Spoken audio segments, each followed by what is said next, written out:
Hello everyone! In this video, I will show you how to use OBS Studio to stream on TikTok with a full setup guide. First, open the TikTok app on your phone. Tap the plus icon, swipe to live, set a title, and tap Cast to PC or Go Live on PC.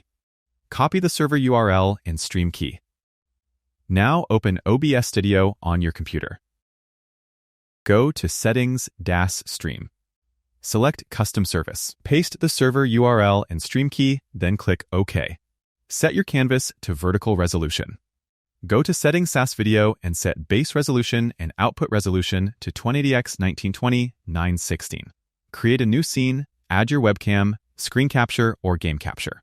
Adjust everything properly. When ready, click Start Streaming in OBS. Go back to TikTok and tap Go Live. Your stream will now appear on TikTok. That's it. This is how you can use OBS Studio to stream on TikTok.